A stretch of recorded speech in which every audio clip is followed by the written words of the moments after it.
I'm Debbie Statler, Editor-in-Chief of Provider Magazine. Today I'm here with Cliff Porter, President and CEO of the American Healthcare Association. Well, Cliff, thank you for being with us today. Great being here. And I want to talk about AHCA's policy agenda. We've called it the Better Way, reflecting a call for bold and practical solutions to improve the long-term care system. So tell me, what are the 4 areas of focus under the Better Way? Thanks, and it's a great question. And we have 4 legs to our stool. And the first is obviously developing and improving our workforce. The second is a constant battle for us, and that's always preserving Medicaid and ensuring that we've got resources to go to the bedside.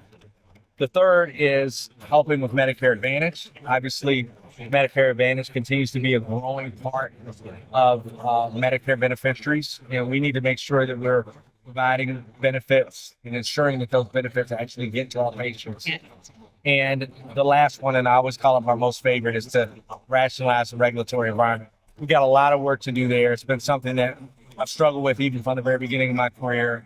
And we have so much work to do, and I think so much opportunity going forward.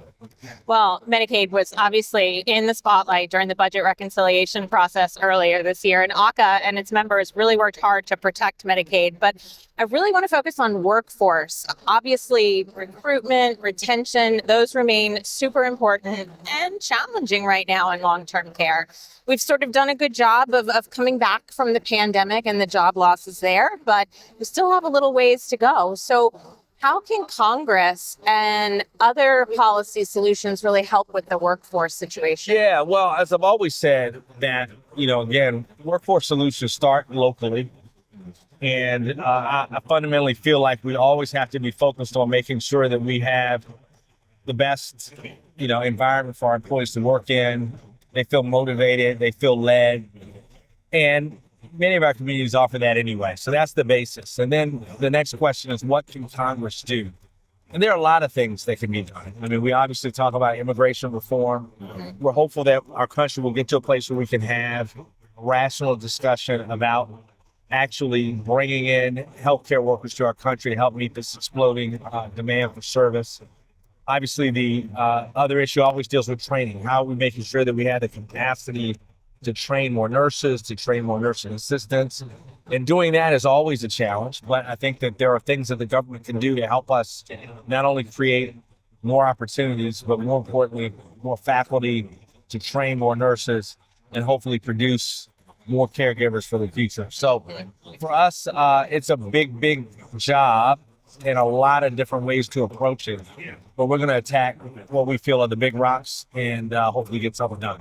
Absolutely. Those are important conversations to have and tough conversations probably as well. Well, more than half of seniors are enrolled in Medicare Advantage, but many face delays, even denials for post-acute care, creating frustration for residents themselves, family, providers.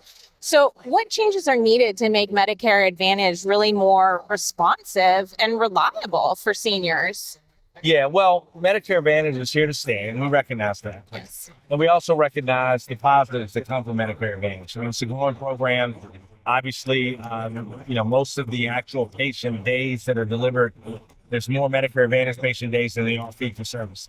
So we've already crossed the tipping point. And I think the real question gets down to, how are we serving the old or the folks that actually need it most? And to your point, in many cases, there are so many requirements, particularly from the perspective of denials, access to care, and a variety of barriers that keep our patients from accessing the skilled nursing benefit that they are entitled to.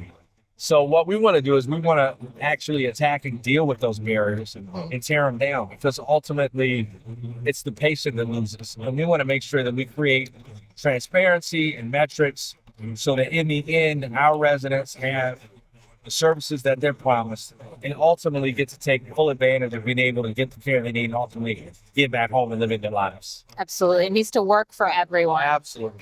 Well, speaking of working for everyone, it seems like federal regulations are well-intentioned and they do help protect nursing home residents, but they seem to keep expanding and can drive away some long-term care professionals. So what do you mean when you say rationalizing regulations, and how will that uphold safety and quality for residents? Yeah, no, it's a great question, and the kind of thing that we always have to balance, because ultimately regulation is incredibly important in our space. So we are in no way saying that we want to repeal the regulatory construct. I don't even like to say reform it. I really like to say that we need to rationalize it, because right now what we do is we have a system that essentially treats all providers the same. That's just not a rational system. So I think that we all agree that none of us, providers, patients, families, regulators even, like the current system. And many of the surveyors are struggling with some of the same issues we are as it relates to people, the ability to execute on surveys and meet timelines. We've got to create flexibilities that make sense. If you're a good operator, you have a great history, you ought to be surveyed differently than a bad operator with a bad history. And why not focus the energies that we have to help that operator that's struggling and provide support to those that are doing great versus treating everybody the same? I think at the end, it's just an irrational way to approach quality. And I think if we can change the way we think about it, we can actually improve care. Seems like flexibility and transparency are really needed in that. Well, protecting Medicaid is obviously something we can point at and say there's a lot of progress being made there. But where do things stand with the other policy priorities? Sort of what comes next with those? Well, I mean, obviously we talked about rationalizing regulatory environment. That in and of itself is a huge undertaking. So in 2026, we're going to be spending a lot of our time and energy on that. We talked about Medicare Advantage as well. But I think, the other issue really is that we've got a slowing economy. And with that, that creates pressure on Medicaid budgets around the country. So all of our state affiliates are going to be working really hard at defending Medicaid in their states. And we're going to be working hard, and we already have our boards approved resources to go back to the states to help them fight those fights. So I think, before we were kind of dealing with Medicaid at a macro national level.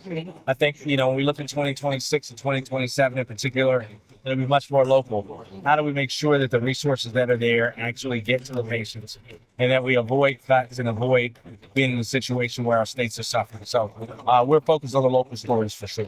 Excellent. Yeah. Well, I know our members are glad to hear that the American Healthcare Association is on their side and ready to go to fight for the things that are important. Yeah. Awesome. Thanks for spending time with us today. Thanks. Great to be here. Thank you all very much. Thank you.